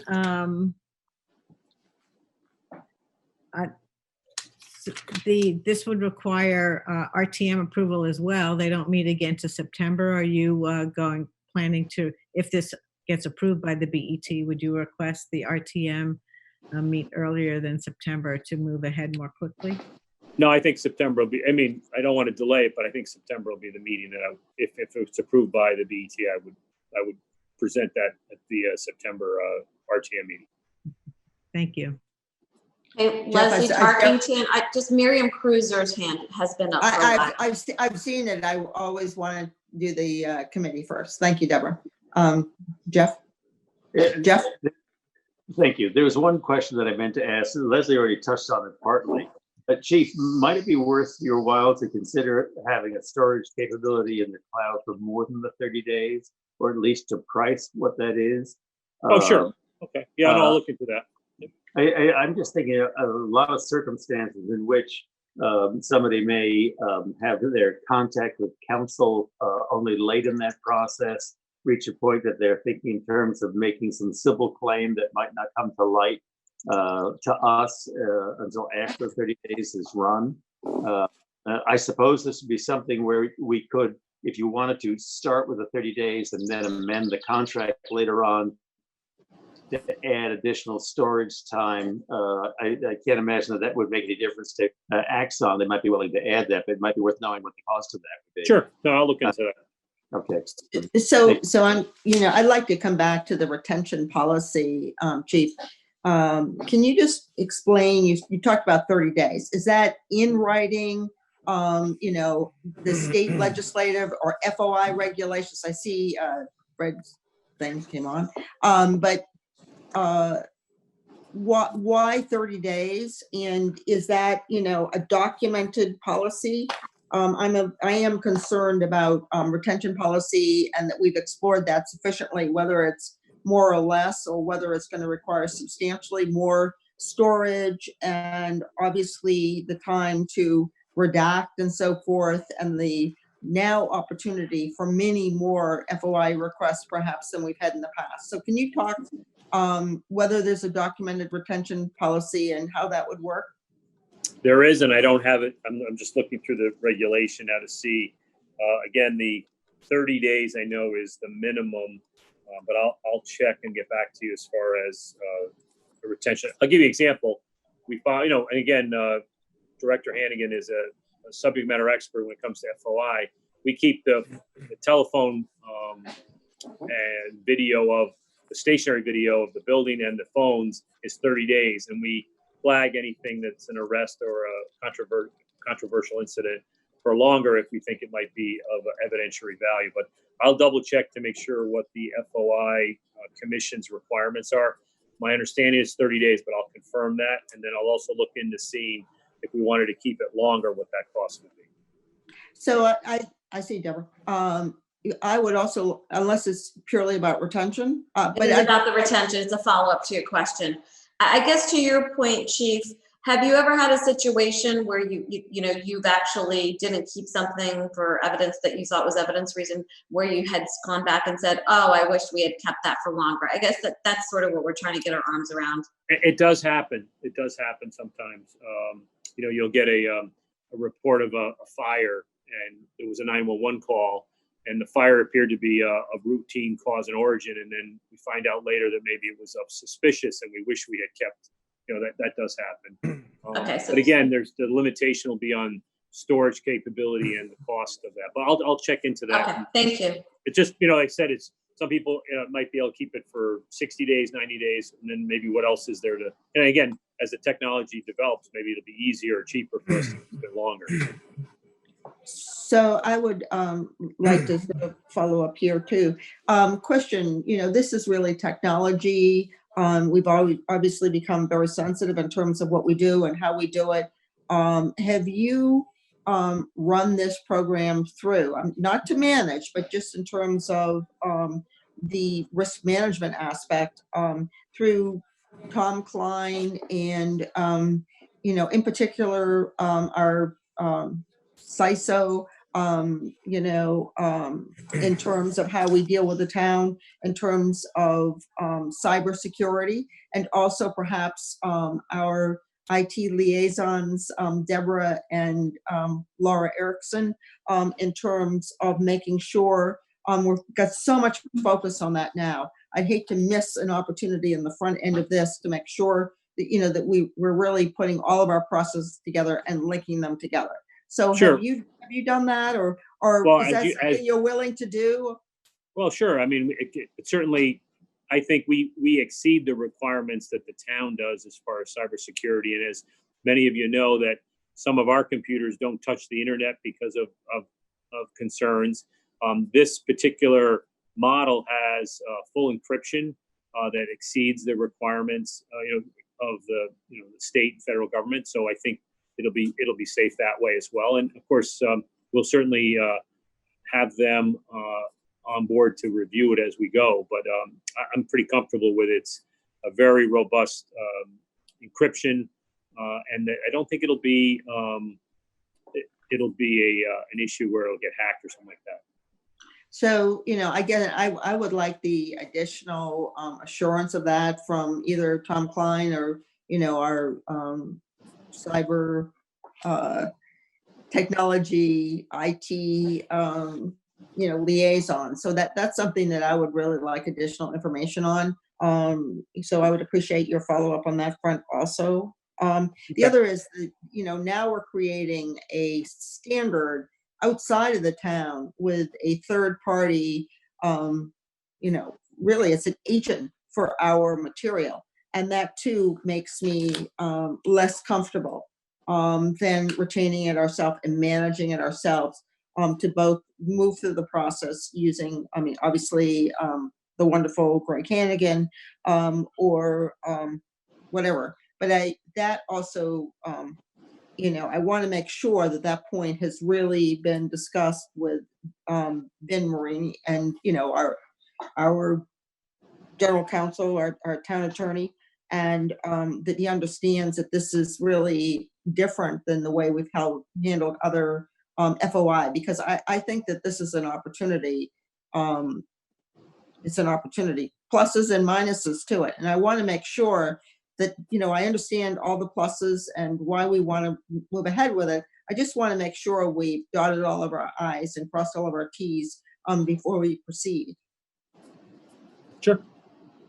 Was there anyone else before I go and talk to, I see Miriam there, but I always like to cover the committee members before we go outside to our other BET members. The only other thing was for there to be some arrangement for us to have a link if we wanted to watch the demonstration a week from Thursday. Yeah, it'll be Zoom. It'll be a Zoom.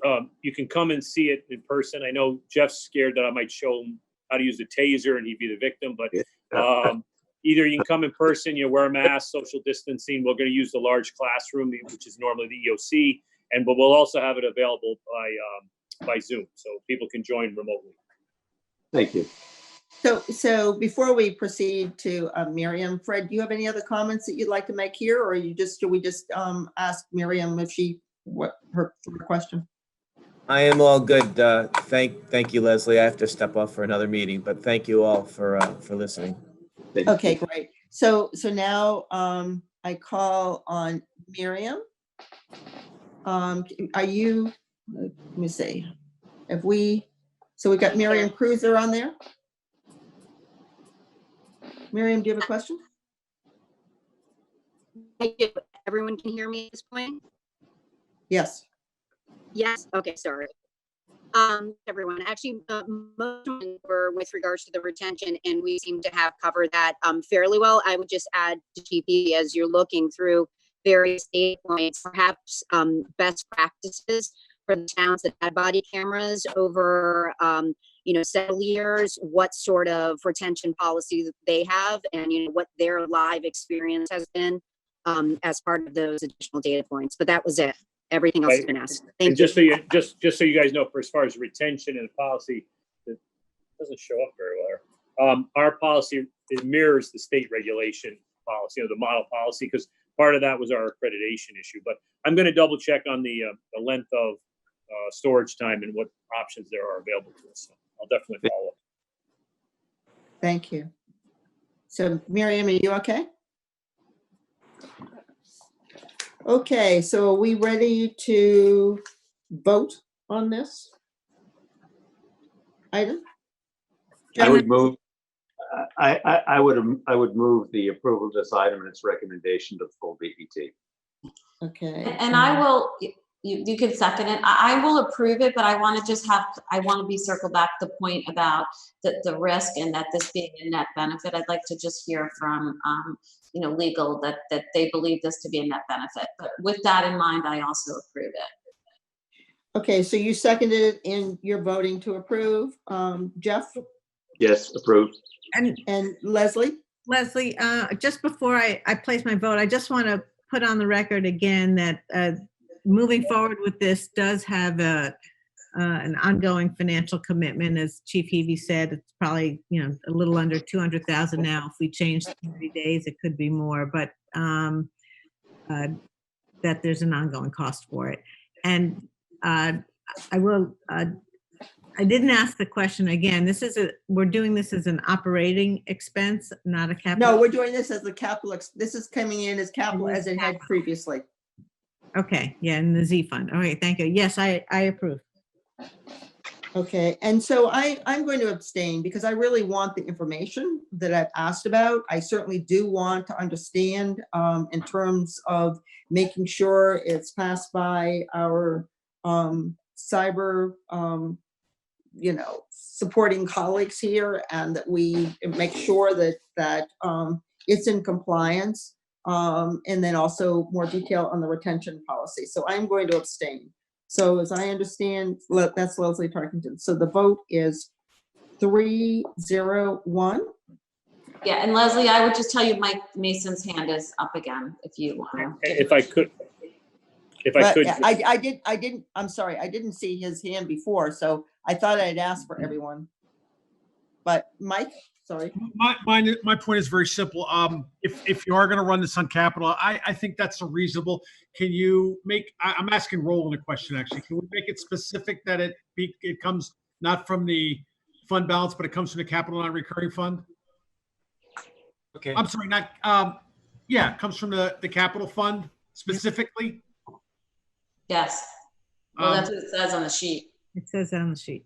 Okay, I want to make sure that's very clear that it's not coming from the uncommitted restricted fund balance. It's coming from capital non-recurring. That's all I ask. And that's what the sheet says. And then I'd also you mentioned somewhere I saw about grants and potentially getting some of this reimbursed. And that's something else you could add to maybe your list, Chief Heavey, in terms of, maybe you won't know the answer for the full BET, but keeping us informed in terms of how much of this, may be, reimbursement.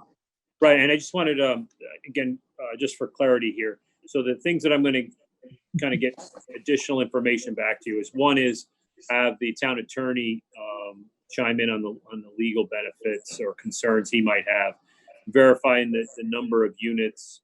I'll send the current GPD policy, its uniform policy manual regarding body cameras to all of you this afternoon.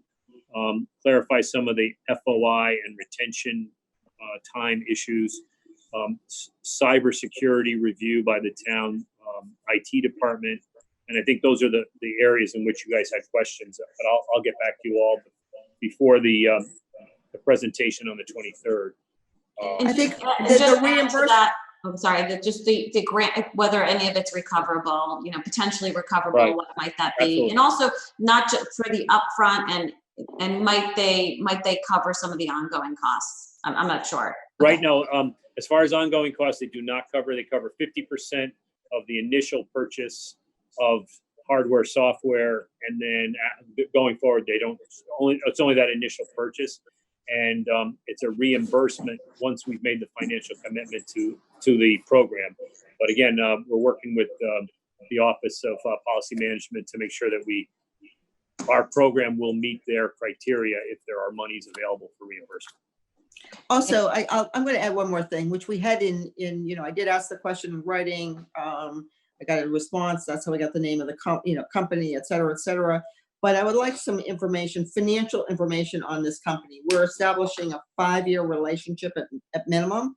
And, once I had that information, I couldn't find anything financial on the company. I wish they were publicly owned. I would have stock in them. Okay. Well, I would appreciate any financial information you can provide that they can provide to you. Yep, we'll do. And there's nothing, online or with their company or anything. So I just wanted to make sure that we followed up. I want to add that to your list, please. Sure. Okay.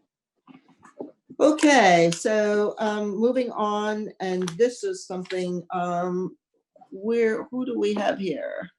Do we have someone representing the school lunch fund?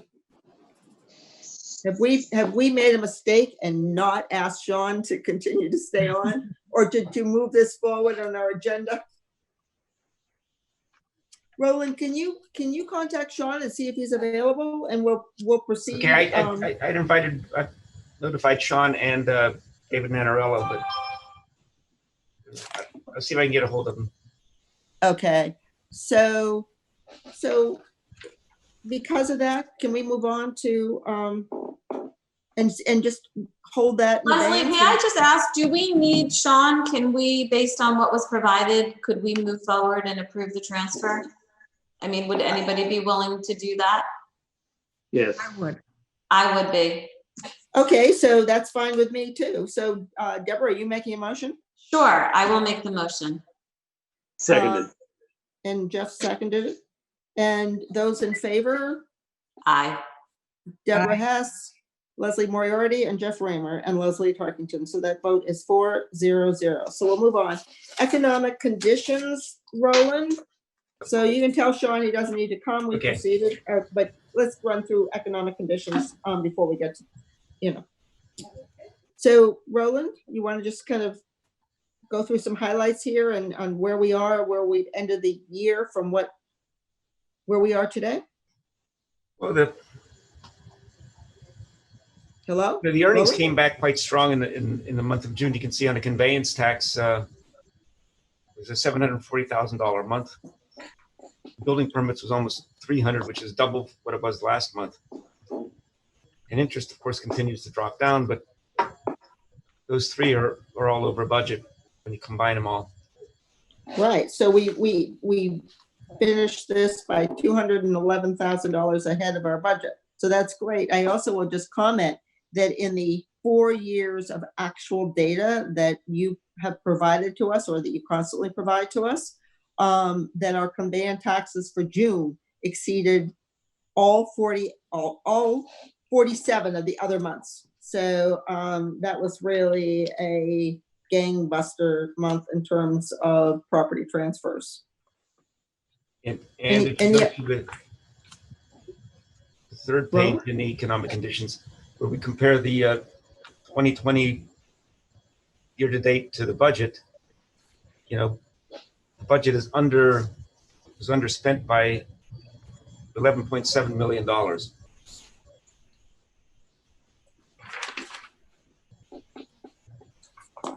And also, Roland, you had a comparison of June 2020 year-to-date with 2019 right. Also. So there's a subtle difference, Roland, a small amount of difference on your year-to-date for fiscal year 20 as between these two pages. It's not a lot of money. You're talking about $300,000, but it just struck me from a curiosity standpoint. the 444, I'm sorry, on the budget figure. It's not on the year-to-date, it's on the budget figure. On one page, you're using a budget of 444, 159 and change. And the other, you have 444, 682 and change. I'm sorry, Jeff, which page are you on? I'm not following. We have 3 sheets from Roland. The second 2 sheets are on our rate of expenditure, our burn rate. Yep. And the total budget figures on page 2 of the 3 pages, we're showing an annual budget of 444, 159. And on the next page, we're showing a total budget of 144, 8. The difference, no big deal. It's just a curiosity. The difference is on the 3rd page, it's a revised budget, which includes interappropriations and things like that. Whereas the other one is the budget. The original budget. It was approved by the BET. That's the difference. Okay, thank you. Okay, so any more comments on that? Just an observation that the fleet department seems to be the hero in COVID. They stopped their overnight, I think their evening activities, but they're returning 23% of their budget this year. They're the big winner. The other percentage winner like that is the probate court, but it's a smaller dollar amount. But it's interesting on some of these, when you look at the percentages, but the dollar amounts, which departments really had the biggest impact from COVID. I agree, Leslie. I did some of my own percentages too, so I agree with your point there. With the department like probate, I mean, they just shut down, but the same number of people have died, maybe more. And all those estates that weren't processed during the last 3 months are going to be picked up over the succeeding months. So you're going to see their costs come forward. Whereas with fleet, with their shutdown, I don't think you're going to find that there's a buildup of their operating costs. That this is just operations that didn't take place, will never take place, don't have to be paid for. That's a real savings. The other observation on these numbers, we always kind of go to what's the net impact on fund balance at the end of the year. And our controller is always very careful about not wanting to promise too much or whatever else. He says it's about flat, but these numbers kind of hold that true. Using these numbers, we had a net reduction in fund balance, but we're not including any of the other revenue items. Four of us don't have the information on the other revenue items, just the big three. And there were some of those coming through. So Pete, probably if we asked you the question, you'd still say we're about flat use of fund balance? Actually, we can do the fund balance right today on a budgetary basis. We can't do it on a GAAP because we got accounts payable for 2 months. But actually, I was listening to Sean before, and he was saying how upset he was about returning $2.1 million. I actually had the opposite reaction when I found that out about a week or two ago. On a budgetary basis, if you factor that in, we went from a slight deficit, and as of this morning, we have a surplus in the budgetary basis of $1,811,000. Now, all of the June bills haven't been paid yet. And I know last year we had about $366,000 that filtered through in July and August. So this year, I expect a little bit more because both of the vendors have been late billing and some of the departments got a little bit behind. So the starting point on a budgetary basis for surplus is 1.8 today to come down a few $100,000. So it should end up maybe close to $1 million as far as the budgetary basis. One of the things is some of the revenues did come in late that were good. You just heard Roland talk about conveyance tax and building permits held up through the pandemic, and the tax collections continued all the way through. As a segue, and I'll let you ask any questions. And I want to thank Natasha. We've done a tremendous amount of work in the last 3 months monitoring cash flows for the deferral program. And as of today, as of yesterday, the first 13 days, we've collected $42.1 million in taxes.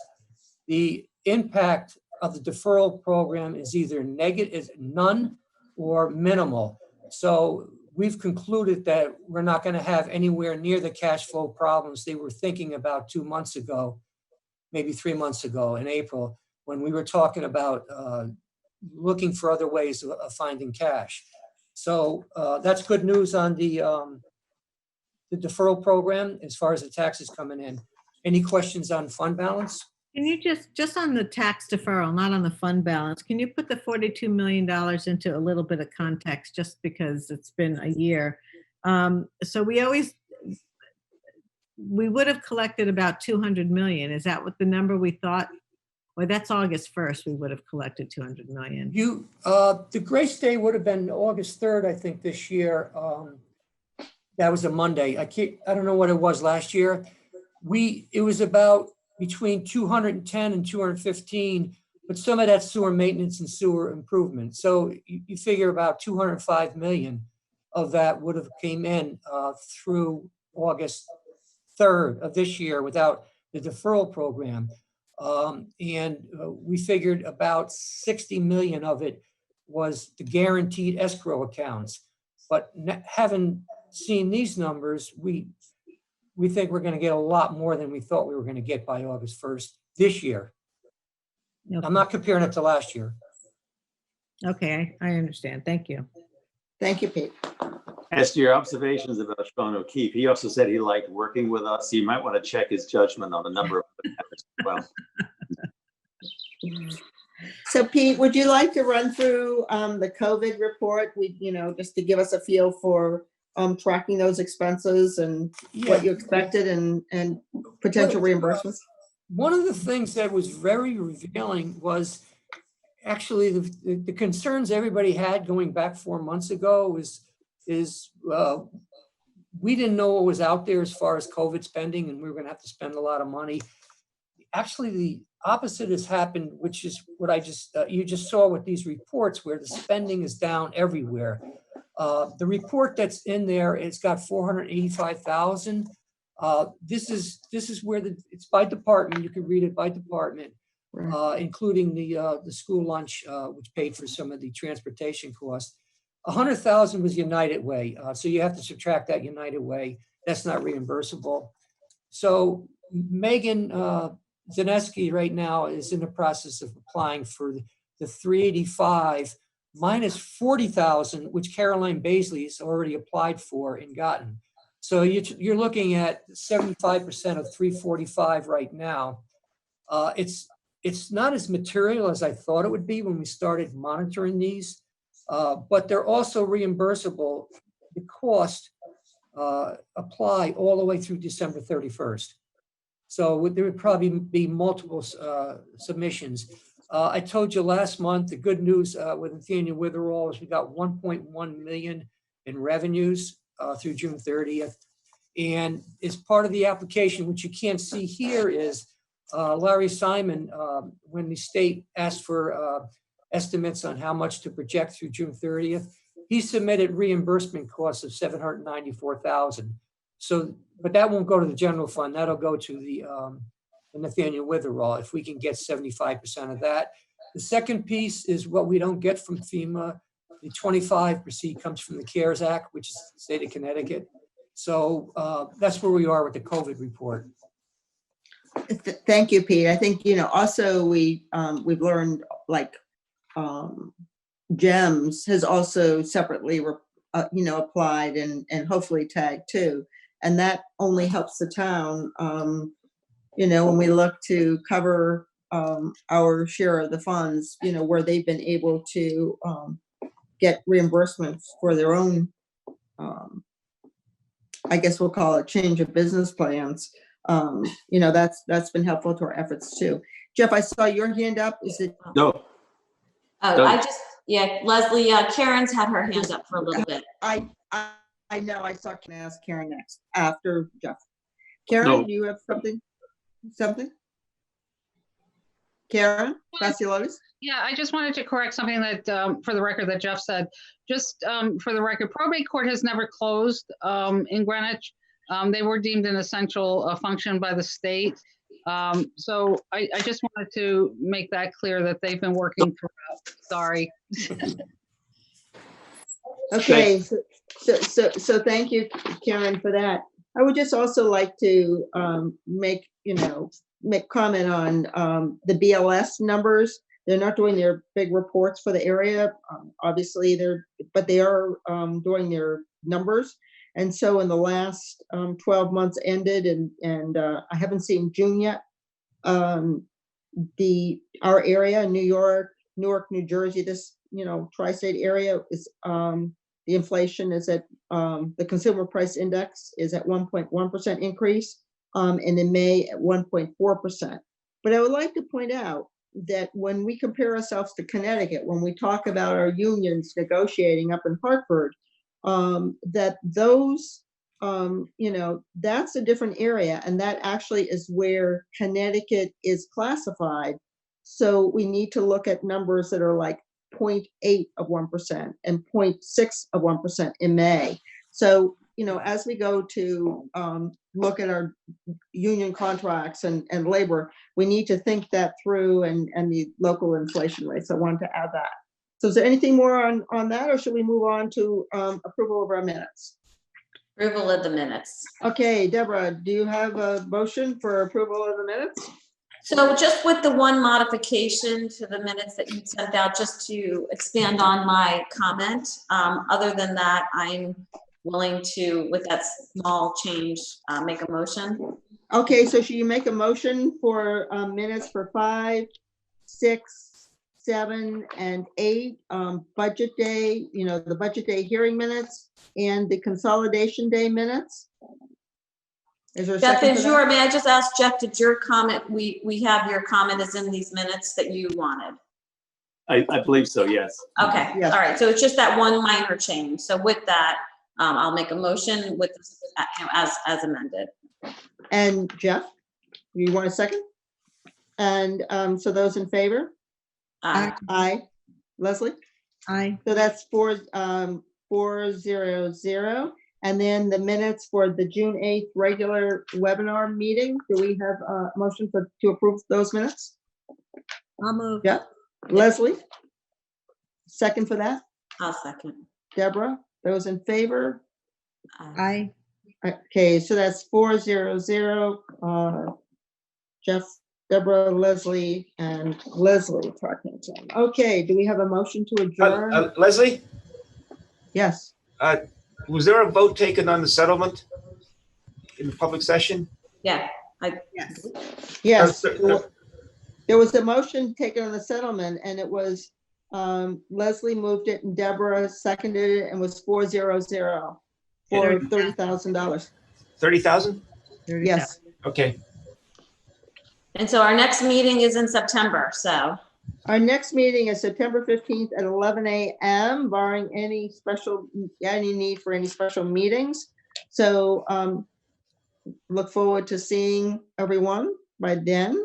We've moved the time earlier in the day because we don't know yet, or we expect at least part of the meeting will be by Zoom. And so do we have a motion to adjourn at 12:21? Deborah and moved and Jeff seconded.